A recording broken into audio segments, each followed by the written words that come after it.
ധർമ്മസ്ഥലയിലെ വെളിപ്പെടുത്തലിൽ മുൻ ശുചീകരണ തൊഴിലാളിക്ക് പിന്തുണയുമായി കൂടുതൽ സാക്ഷികൾ. മൃതദേഹം മറവ് ചെയ്യുന്നത് കണ്ടെന്ന് വെളിപ്പെടുത്തി 6 പേർ പ്രത്യേക അന്വേഷണ സംഘത്തെ സമീപിച്ചു. ഇതിനിടെ ഇന്ന് മണ്ണ് നീക്കി പരിശോധന നടത്തിയ പുതിയ സ്പോട്ടുകളിൽ ഒന്നും കണ്ടെത്താൻ കഴിഞ്ഞില്ല.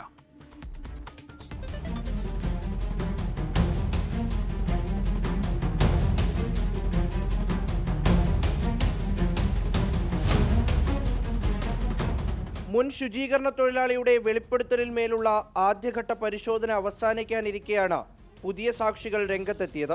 ശുചീകരണ തൊഴിലാളി പലപ്പോഴായി മൃതദേഹം കുഴിച്ചിടുന്നത് തങ്ങൾ കണ്ടുവെന്നാണ് പുതിയ സാക്ഷികൾ പറയുന്നത്. SITക്കൊപ്പം ചേർന്ന് അസ്ഥികൾ കണ്ടെത്താൻ സഹായിക്കാമെന്നും ഇവർ പറയുന്നു. എന്നാൽ പൂർണ്ണമായും ഇവരുടെ മൊഴിയെടുത്ത ശേഷമാകും പ്രത്യേക അന്വേഷണ സംഘം ഇക്കാര്യത്തിൽ തീരുമാനമെടുക്കുക. 13ാം സ്പോട്ടിലായിരുന്നു ഇന്ന് പരിശോധന നടത്താൻ നേരത്തെ തീരുമാനിച്ചിരുന്നത്. എന്നാൽ രാവിലെ DGP പ്രണബ് മോഹന്തിയുടെ നേതൃത്വത്തിൽ ചേർന്ന SIT യോഗത്തിന് ശേഷം ഈ തീരുമാനം മാറ്റി.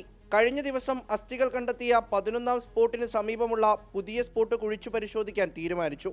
3 മണിക്കൂറോളം നടത്തിയ പരിശോധനയിൽ കാര്യമായി ഒന്നും കണ്ടെത്താനായില്ല. പുതിയ സാക്ഷികൾ കൂടി രംഗത്ത് വന്നതോടെ ധർമ്മസ്ഥലയിലെ അന്വേഷണം സങ്കീർണമാവുകയാണ്.